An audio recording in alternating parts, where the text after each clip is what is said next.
Gravando? Fala galera, beleza? Muito boa tarde, boa noite, bom dia. Que hora que você está estudando, hein?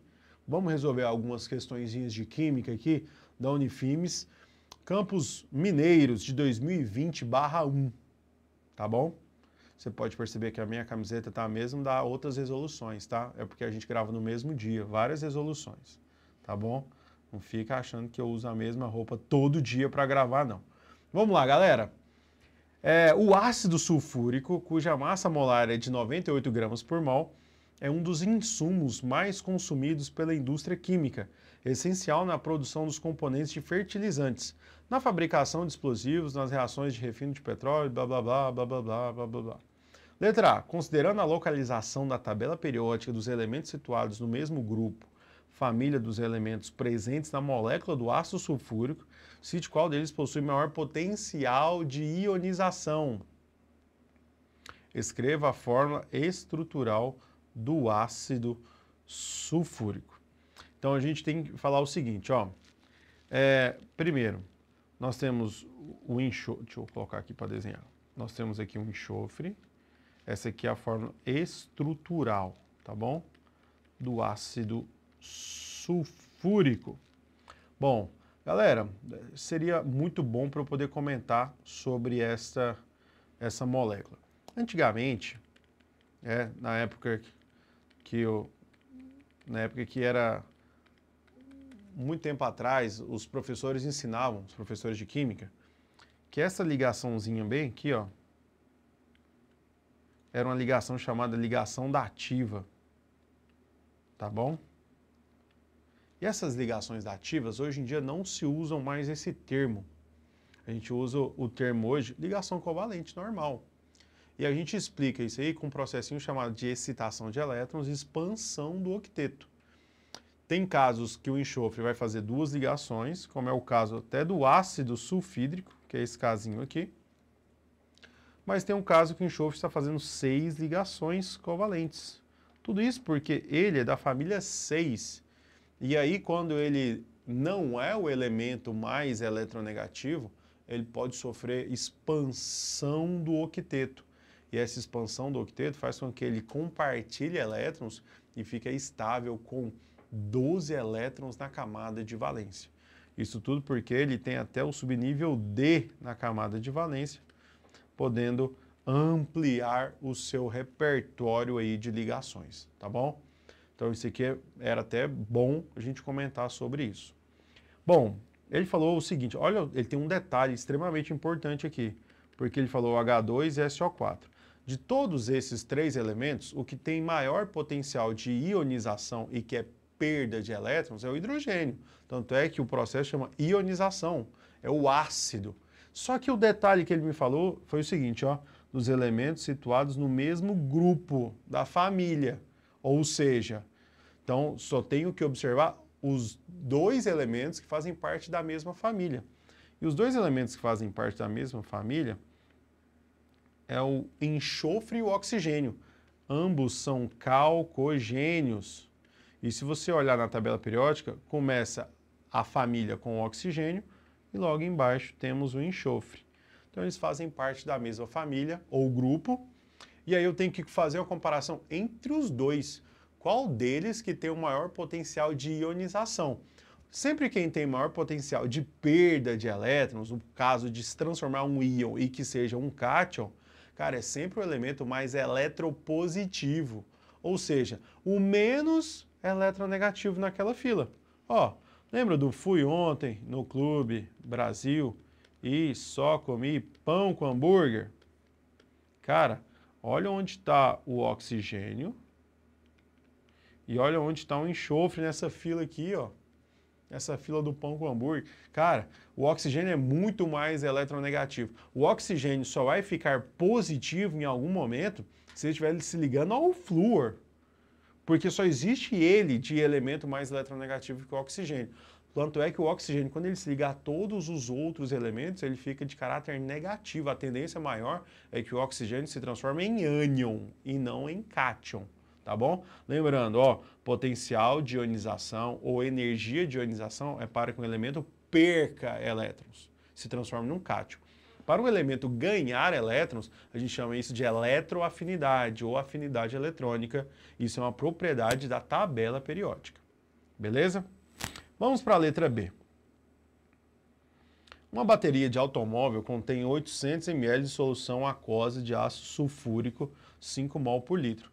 Calcule a massa em gramas de ácido sulfúrico presente nessa solução de bateria. Calcule o volume em mililitros de solução concentrada de ácido sulfúrico 18 mols por litro necessário para preparar por diluição 800 ml da solução 5 mol por litro para essa bateria. Então são duas continhas que a gente está fazendo aqui. Primeiro, ele quer saber a massa de ácido sulfúrico presente numa solução de 800 ml de 5 mol por litro nessa concentração. E também ele quer saber de uma diluição, o que acontece. Então vamos lá, primeira coisa. Ó, a gente tem uma formulazinha que chama molaridade, é igual a massa do soluto sobre a massa molar vezes o volume. Cara, você tem tudo aqui menos a massa, é o que você está querendo achar. Se eu isolar a massa, vai ficar o seguinte, ó, massa do soluto é igual a molaridade vezes a massa molar vezes o volume. Então, a minha massa vai ser igual. Molaridade, ele me deu 5 mol por litro. Massa molar, 98. Ele também me deu, que é a massa em gramas por mol. E o volume, que é de 800 ml, eu vou transformar para litro, que vai ficar 0,8 litros. Então, o resultado disso aqui, eu vou ter uma massa, e essa massa em gramas. Vamos fazer uma continha aqui rápida, ó. 5 vezes 98 vezes 0,8. Que vai ser igual a 392 gramas desse ácido, beleza? Agora, na fórmula da diluição, nós temos o seguinte, ó, molaridade inicial vezes volume inicial é igual a molaridade final vezes volume final. Bom, a molaridade inicial ele me deu aqui agora, ó, do que ele quer. 18, eu vou sair de uma solução mais concentrada para uma menos concentrada.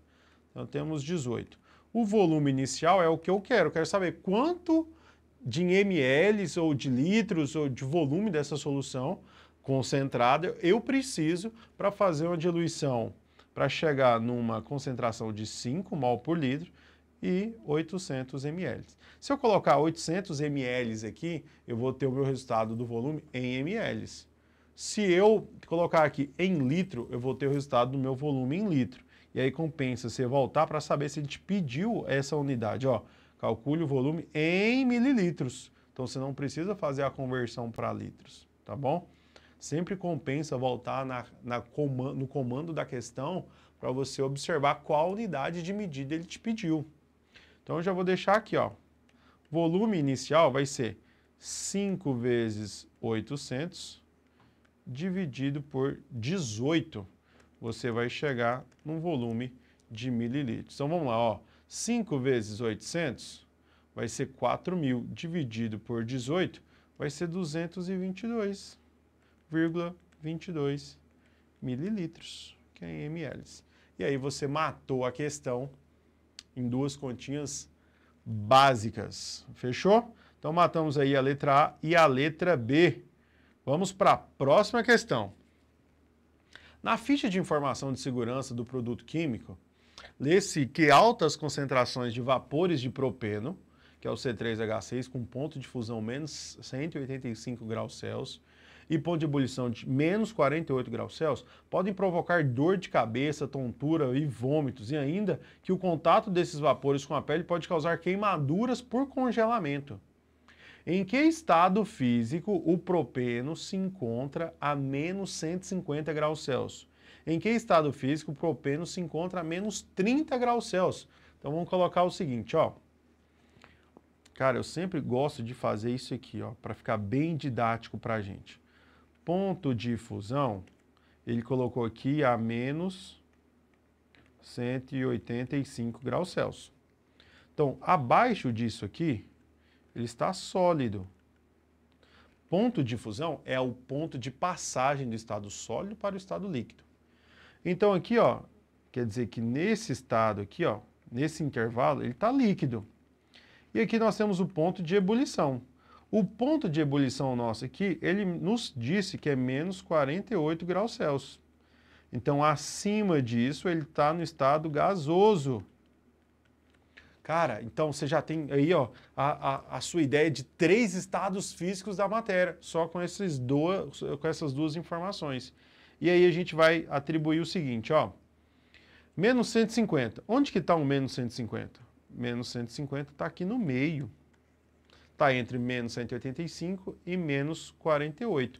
Então aqui é o estado líquido da matéria. E menos 30? Cara, menos 30 é maior do que menos 48. Então tá aqui, ó, menos 30 graus Celsius. Então ele já está aqui no estado gasoso. Fechou? Lembrando que aqui depois vai para o zero, depois vem para o mais 10 e por aí vai. Então lembra que na temperatura negativa, quanto menor for o número, mais alto ele é. Tá bom? Porque está no estado de negatividade. Beleza? Bom, letra B. Considera a constante dos gases 0,08 e a equação geral a equação de estado dos gases ideais de PV-NRT. O famoso Pavanelli não rejeita torta. Antigamente, quando era mais gordinho, eu não rejeitava mesmo, tá? Não rejeitava mesmo. Vamos lá. Pretende armazenar 1,512 kg de gás propeno a 27 graus Celsius em um tanque de volume igual a 30 litros, que suporta uma pressão de no máximo 25 atm. Porque esse tanque não poderá ser utilizado para o armazenamento? Apresente os cálculos. Então vamos lá. Primeira coisa, ele me falou que a pressão até de no máximo 25 atm. Vamos ver se isso se seria top para a gente, né? Vou apagar aqui para a gente usar os cálculos aqui e pegar os dados já da questão, tá bom? Tenho certeza que você já tirou um print aí da tela para você não perder essa resolução. Ou então é só voltar o vídeo. Está gravado, você pode ver e rever quantas vezes você quiser. Então vamos lá, ó. Pavanelli não rejeita torta. Bom, pressão é o que eu vou querer saber, tá bom? Porque ele me fez uma pergunta do seguinte: por que esse tanque não poderá ser utilizado para esse armazenamento? Então tem a ver com a pressão. Cara, o volume do tanque não vai mudar.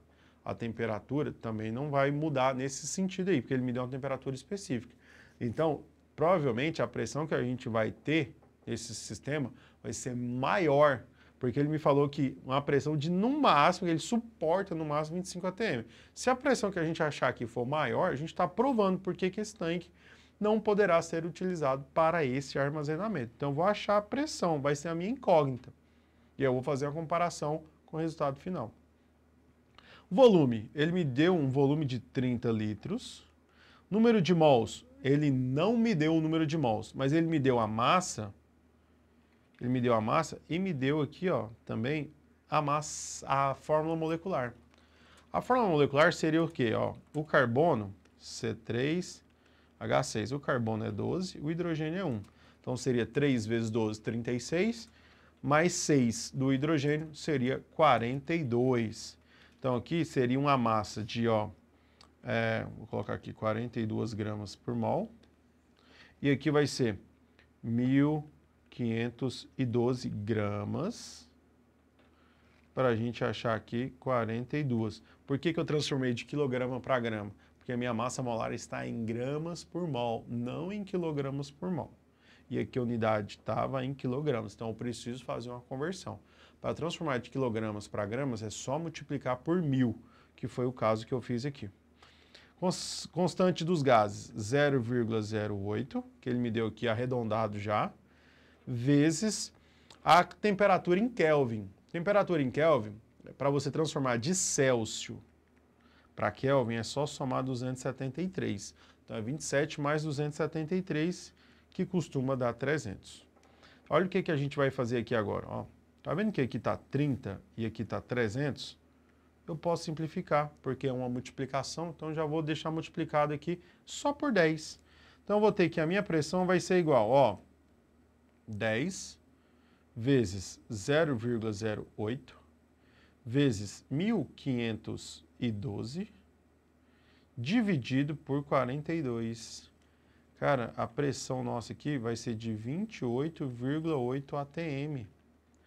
Bom, se o meu recipiente só suporta 25 atm, como que eu vou utilizar isso, todas essas condições, para gerar 28,8 atm? Provavelmente o recipiente vai explodir, vai causar esse processo, tá bom? Então essa foi mais uma questão, vamos para a próxima. E vai falar o seguinte, ó, o ácido acetil salicílico é um fármaco de ação analgésica e antitérmica que pode ser produzido pela reação representada a seguir. Considerando a estrutura do ácido acetil salicílico, classifica a sua cadeia carbônica de acordo com o tipo de ligação que ocorre entre os carbonos. Além do ácido carboxílico, qual é a outra função orgânica presente na estrutura do ácido acetil salicílico? Então, o ácido acetil salicílico é esse aqui, ó. Cara, é esse danadinho aqui. Os átomos as ligações entre os carbonos, né, são ligações do tipo sigma e ligações do tipo pi. Só que aqui a gente classifica como ligação dupla, ligação simples, ligação simples, ligação dupla, ligação simples, ligação dupla, ligação simples e aqui ligação simples, tá bom? Que são essas as ligações entre os átomos de carbono. Ele não pediu para classificar entre carbono e oxigênio, tá bom? Mas carbono e oxigênio também seria simples e dupla. Então você poderia também falar ligação sigma e pi, beleza? Não tem nenhum problema. Ah, mas ele pediu aqui, ó, desculpa, li errado. Eu tinha lido para classificar a ligação. Ele falou para classificar a cadeia carbônica de acordo com as ligações. Então, de acordo com as ligações, a gente vai classificar a cadeia em total. A cadeia é classificada como cadeia insaturada, tá bom? Porque se apresentar pelo menos uma dupla ou pelo menos uma tripla entre carbonos, isso já é classificado como uma insaturação, beleza? Outra coisa que ele me pediu também foi a função orgânica. Bom, o ácido carboxílico está aqui, por isso que é chamado ácido acetil salicílico. Por isso que o nome começa com ácido, por causa dessa função que é o ácido carboxílico. Mas essa outra função bem aqui, ó, essa outra função bem aqui é um éster, tá bom? Um éster, lembra que é muito próximo de um ácido carboxílico. Só que esse ácido carboxílico aqui, no final das contas, a diferença é que aqui é um hidrogênio e aqui é uma cadeia de carbonos, tá bom? Vamos lá, para a letra B. Considerando a equação de formação do ácido acetil salicílico, escreva a fórmula estrutural do composto X. Calcule a porcentagem em massa de oxigênio presente no anidrido acético, cuja massa molar é de 102 gramas por mol. Bom, então isso aqui são duas perguntas totalmente diferentes dentro da letra B. Primeiro, ele quer saber quem é o composto X. O composto X vai ser tudo que está nos reagentes, menos aquilo que foi formado no ácido acetil salicílico. Perceba que essa estrutura todinha, ela está aqui no ácido acetil salicílico. Bom, com exceção de quem? Desse hidrogêniozinho. Bom, o que entrou no lugar desse hidrogêniozinho? Não foi isso aqui, ó? Isso aqui que entrou no lugar do hidrogêniozinho? Que é exatamente esse carboninho e esse carboninho. São dois carbonos que entraram. Então, tudo isso que sobrou, que eu vou colocar aqui de laranja, isso que sobrou, junto com o hidrogênio que tinha saído, vai ser o nosso composto X, que a gente chama isso de ácido acético, que vai ser essa substância. Então, ele vai ser um subproduto desta reação, tá bom? Esse ácido acético aqui, porque também nós temos dois carbonos do outro lado, que também é um ácido carboxílico. Agora, ele me pede uma outra coisa. Calcule a porcentagem em massa de oxigênio presente no anidrido acético. Então, o anidrido acético ele é formado por... Vamos passar uma borrachinha aqui no anidrido acético. Ele é formado por 4 carbonos. Vamos pegar aqui os hidrogênios. 3 hidrogênios, 3 hidrogênios. Então, a fórmula molecular seria C4H6O3. Tá bom? qual é a massa molar total, né, dessa substância? Vamos lá, vamos lembrar que o carbono é 12, o hidrogênio é 1 e o oxigênio é 16. Então vamos lá.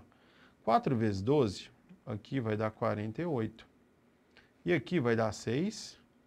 E aqui também vai dar 48, que é 16 vezes 3. Então nesse processo vai ser 48 duas vezes, 48 vezes 2, mais 6. Então vai dar 102 gramas, né? Essas 102 gramas por mol é a nossa massa molar. Ah, já me deu aqui também, não tinha visto aqui no enunciado. Bom, esse aqui corresponde a 100%. Quanto que é a massa só do oxigênio? Não é 48? Então, 48 gramas, que é só de oxigênio, corresponderiam a X. Esse X vai ser igual, que vai ser 48 vezes 100 dividido por 102, que vai ser próximo de 47,05% em massa de oxigênio dentro desta substância, tá bom? Que é o anidrido acético. De boa, galera? Vamos lá. E a última questão deste vestibular desse campus foi o seguinte: analise a equação que representa a reação de neutralização do ácido butanóico, que tem a massa molar de 88 gramas por mol, com hidróxido de sódio produzindo o sal butanoato de sódio, que a massa molar é 110 gramas por mol e água. Escreva a fórmula molecular do ácido butanóico. Qual é a força intermolecular que permite a solubilidade do ácido butanóico em água? Primeiro aqui, ó, são 4 carbonos, certo? Então seria C4, H, 3 hidrogênios, 2 hidrogênios, 2 hidrogênios, 1 hidrogênio. Então ficaria 3 com mais 2, 5, com mais 2, 7, com mais 1, 8. C4H8. O2. Beleza? Bom, então essa aqui seria a fórmula molecular do ácido butanóico. E aí ele te pede a força intermolecular que permite a solubilidade dele em água. Bom, a força intermolecular que permite seria as forças de interação de ligações de hidrogênio. Antigamente chamava-se pontes de hidrogênio, tá bom? Porque é a parte semelhante que tem com a água. Só que eu vou fazer uma observação aqui, tá bom?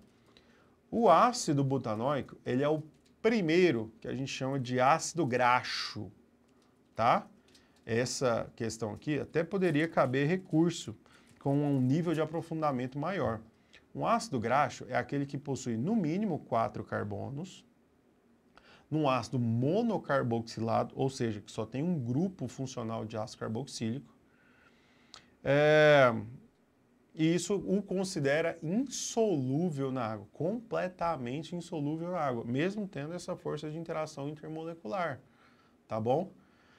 Por causa da polaridade que é dissipada na molécula e faz com que a molécula seja totalmente insolúvel na água, beleza? Então, para o vestibular, para essa questão, você ia atribuir ao grupo funcional.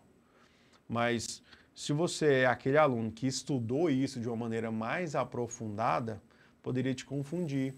Porque se você sabe que isso aqui é um ácido graxo, você já ia perguntar, será que tem solubilidade na água? Entendeu?